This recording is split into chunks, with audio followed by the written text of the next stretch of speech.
Hello students, today we are going to start the new topic of our grammar section, and this topic is subject verb agreement. Okay, so very first the verb agreement means, what does the word agreement means? Agreement means dealing. हम किसी के बीच में dealing करते हैं ना, deal करते हैं. तो यहाँ पे हमारा जो टॉपिक है वेरी फर्स्ट हम टाइटल से ही बहुत कुछ समझ में आ जाता है. सब्जेक्ट और वर्ब के बीच में एक एग्रीमेंट होता है. जैसे सब्जेक्ट होगा वैसे ही वर्ब उसको उसके अंदर सब्जेक्ट के अंदर हम सेंटेंस के अंदर यूज़ करेंगे. Okay, so that's why this is known as a subject verb agreement. So basic rule we can say the definition और मोस्ट इम्पॉर्टेंट कि होता क्या है.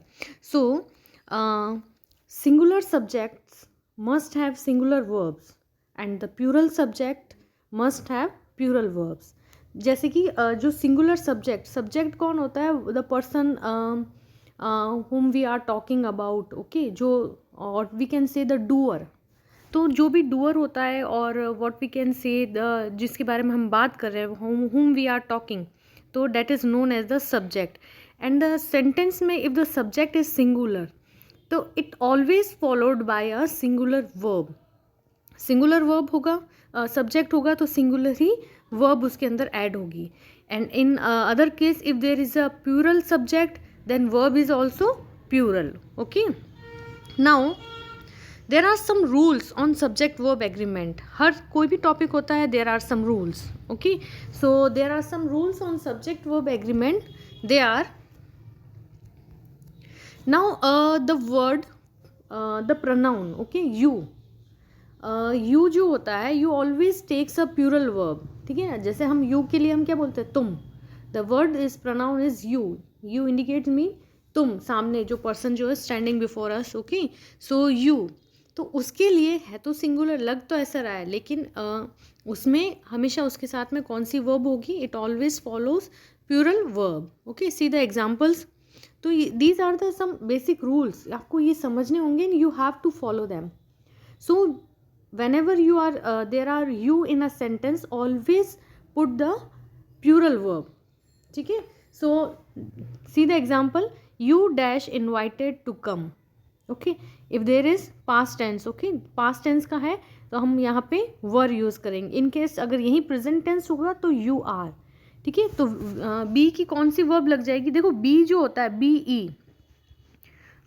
एक चीज़ और आप always remember this thing, be. Okay, अगर मैं आपको बोलती हूँ जस्ट पुट द अगर आपको एग्जाम्पल में ऐसे देती हूँ you have to fill the form of B.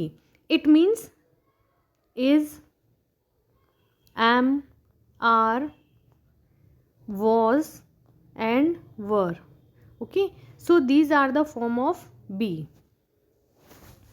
so you the word you is always take a plural verb. understood?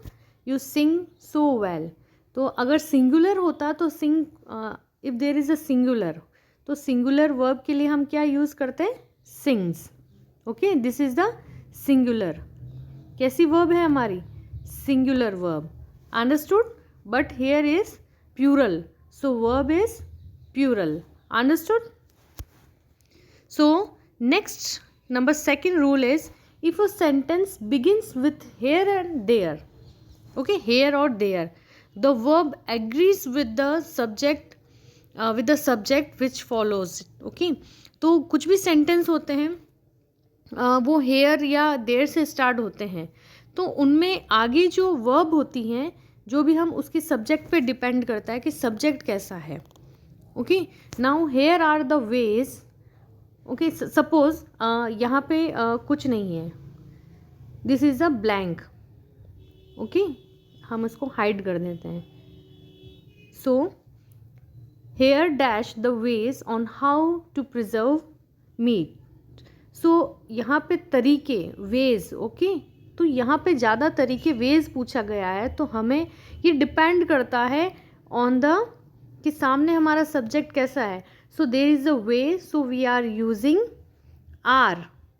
Hair are. Now there dash a huge gap. A huge gap, एक. ठीक है, तो ये इस पे depend करता है तो हमने यहाँ पे क्या यूज़ किया? is. Understood? Now the next one is, if two subjects, one single and one plural, are connected by either or neither, okay, either or neither nor, the verb agrees with the nearer subject. अगर sentence में अगर sentence में इधर और होता है या neither nor होता है सेंटेंस में, तो वो किस पे, जो नियर, जो उसके पास का सब्जेक्ट होता है उस पर डिपेंड करती है कि हमारा जो वर्ब है वो कौन सी आएगी. See the example, neither the players nor the coach. Okay, this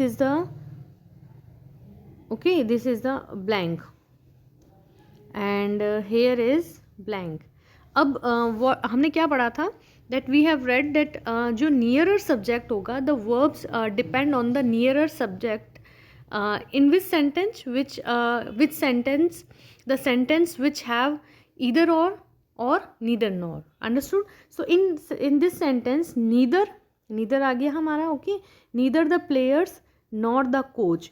तो हमारा ब्लैंक के पास में, डैश के पास में कौन सा सब्जेक्ट है? Coach. And this is the singular और प्यूरल? सिंगुलर है ना, एक है इसमें, ये सिंगुलर है तो हमारा यहाँ पे सिंगुलर इसको फिल करना पड़ेगा. वर्ब फिल कैसी होगी? सिंगुलर. अब इसके ऑपोजिट में दूसरा देखो, either the conductor or the singers dash attending the concert. Okay, अब suppose this is the dash blank place. Okay, so यहाँ पे ब्लैंक के पास में हमारा जो सब्जेक्ट है, nearer subject of the dash, in which either और एंड नीदर नॉर. तो यहाँ पे सिंगुलर सब्जेक्ट होगा तो सिंगुलर वर्ब आएगी, प्यूरल सब्जेक्ट होगा तो प्यूरल. तो हमारा सब्जेक्ट कैसा है? प्यूरल. तो वर्ब हमारी कैसे आ रही है? प्यूरल. और यहाँ पे हमारा सब्जेक्ट कैसा है? सिंगुलर. तो वर्ब कैसे आ रही है? Singular. Clear? Now a singular subject followed by intervening words or phrases such as with, as well as, in addition to, accompanied by, together with and no less than takes a singular verb. And now listen, अब ऐसे singular subject जो होते हैं, singular subject, okay, remember thing, the singular subject में अगर ये सारे words होते हैं, okay, तो हमें कौन सी वर्ब कैसे आएगी? हमारी सिंगुलर वर्ब आएगी. ठीक है, just see the examples. Jack accompanied by his sisters. Okay, अभी हमने क्या पढ़ा था, अगर ऐसे वर्ड सेंटेंस में हो तो हमारी वर्ब कैसी आएगी? हमारी वर्ब सिंगुलर आएगी. आप कंफ्यूज मत हो जाना, यहाँ सिस्टर्स है तो ज़्यादा होगा और आप यहाँ पे आर लगा दो, नो. ठीक है, तो यहाँ पे accompanied by his sisters is enrolling in PCC. ठीक है, understood? Now daddy, see the next example, daddy as well as my brothers. Now word is, अभी हमने क्या पढ़ा था? फ्रेज. कि ऐसी फ्रेजेस जो ये वर्ड्स में हमने जो भी फ्रेज पढ़ी थी, अगर ये सेंटेंस में आती हैं तो हमेशा कौन सी वर्ब लगेगी? सिंगुलर.